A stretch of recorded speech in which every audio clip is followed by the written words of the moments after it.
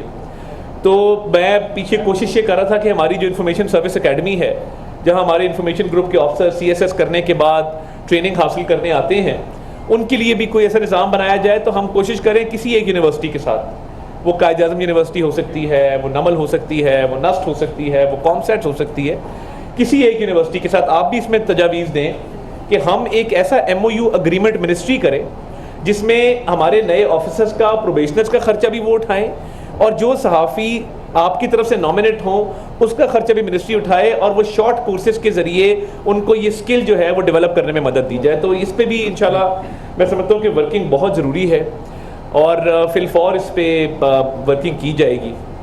محسن نقوی صاحب نے ایک اعلان کیا تھا، وہ اسلام آباد کے جرنلسٹ کے لیے ہی کیا تھا کہ ان کی ہاؤسنگ کے حوالے سے وہ ہم فوری طور پہ بندوبست کریں گے.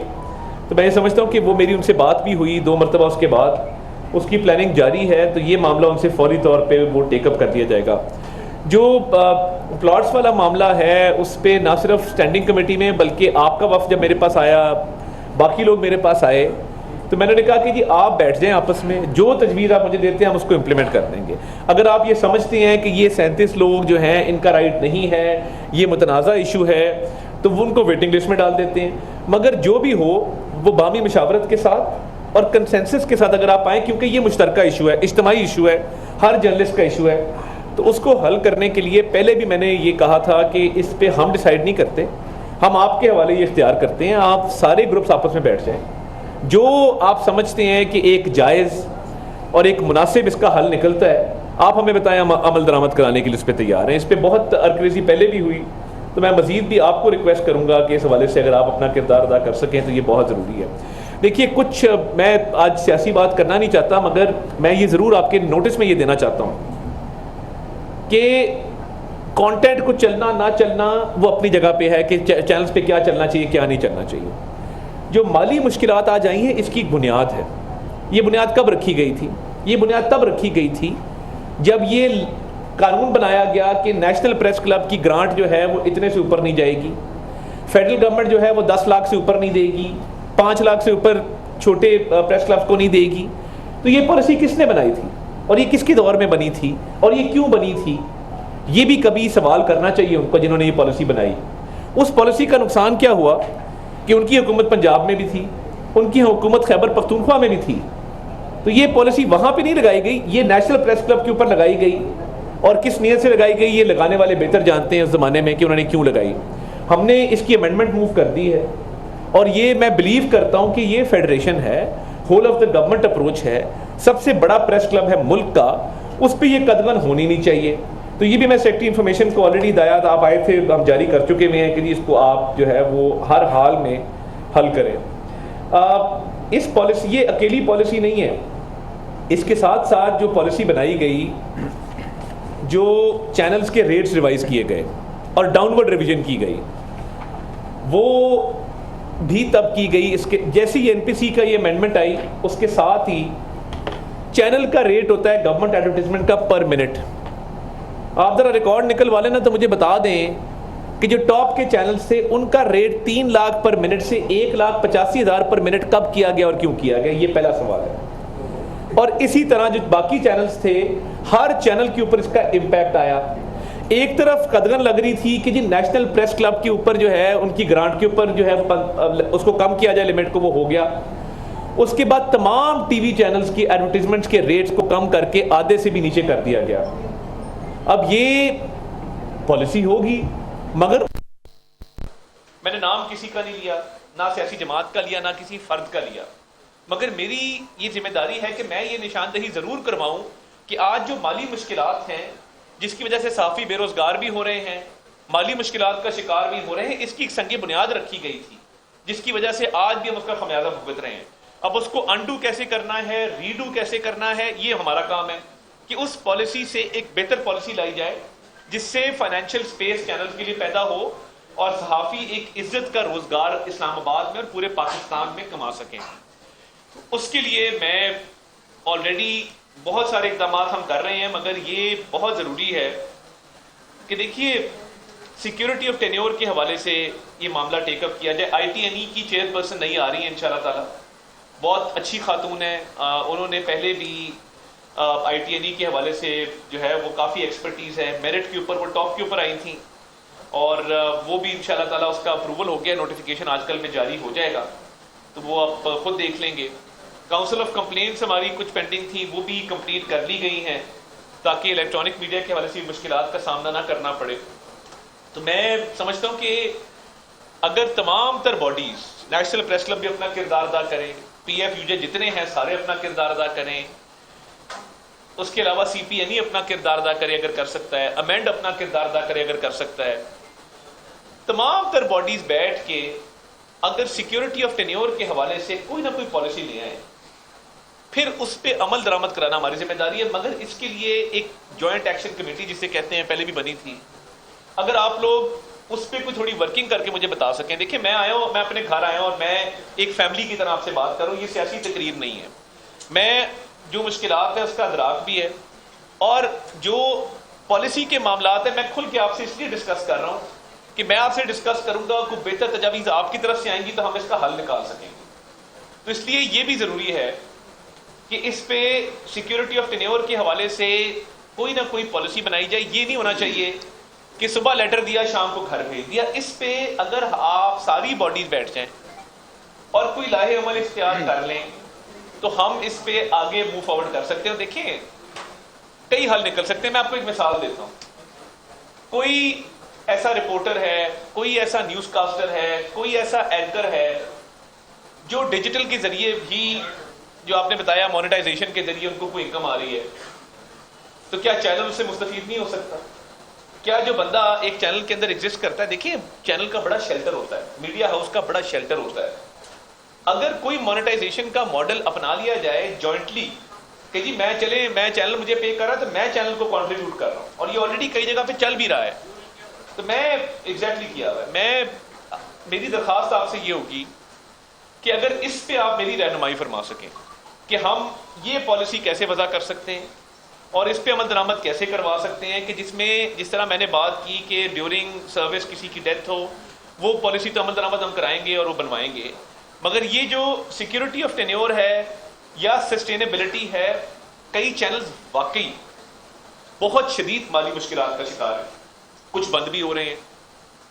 اس کو کیسے ڈیل کرنا ہے؟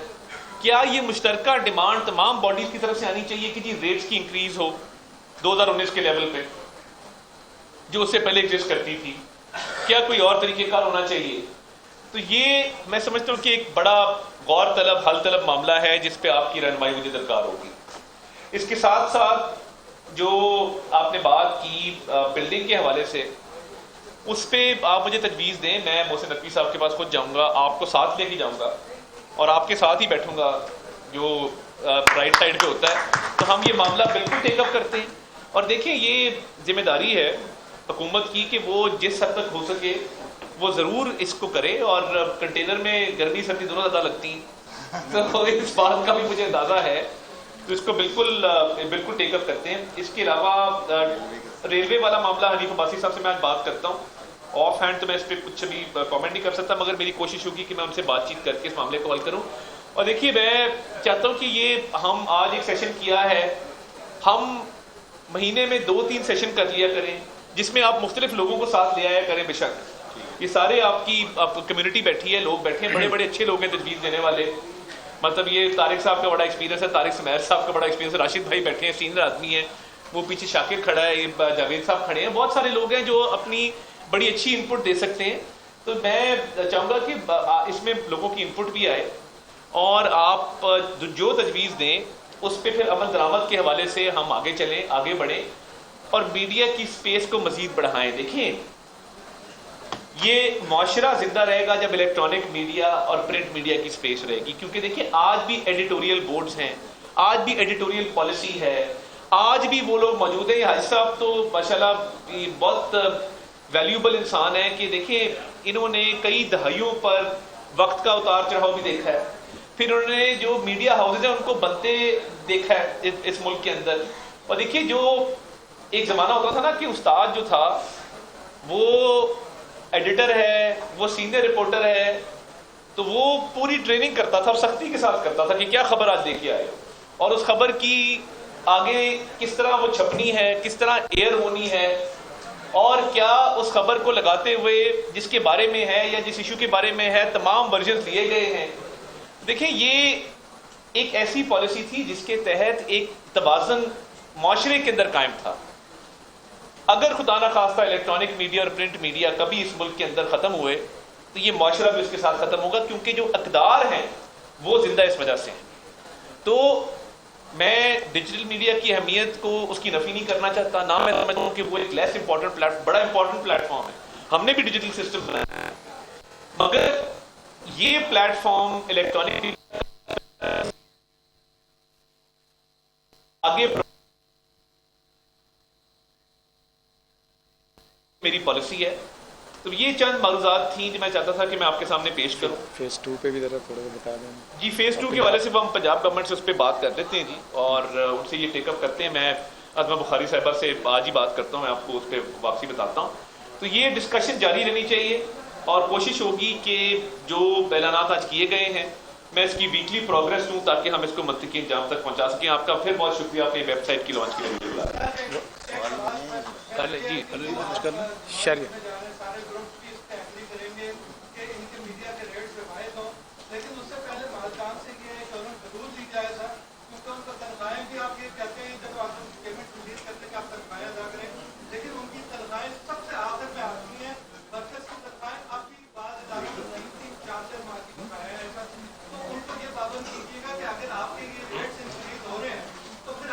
میں یہ کہہ رہا ہوں نا، آپ اگر کائنڈلی جو بھی پالیسی آپ میرے پاس لے کے آتے ہیں اور میں پی ڈی اے سے ٹیک اپ کرتا ہوں، اے پی این ایس سے کرتا ہوں، یہ پوائنٹ اس پہ ڈلوائیں اور یہ پوائنٹ اس میں ہونا چاہیے. میں نے زبیری صاحب سے بات کی تھی اور لاسٹ ٹائم جب سنو والا معاملہ ہوا تو میں نے زبیری صاحب سے یہ درخواست کی، انہوں نے کچھ پینڈنسی پچھلی کلیئر کی، کچھ کی. میں یہ نوید صاحب کھڑے میں یہ مالی سال 2026 کا وہ $139 ملین ہے صرف، جو کہ مالی سال 2022 میں اگر آپ کو یاد ہو تو $17.5 ارب کا تھا، $17.5 ارب. تو یہ اس سے اگلے سال جو ہے وہ $3.3 ارب تھا، پھر اس سے اگلے سال جو ہے وہ $2.1 ارب تھا، پھر پچھلے سال جو ہے سرپلس تھا، 2025 میں سرپلس تھا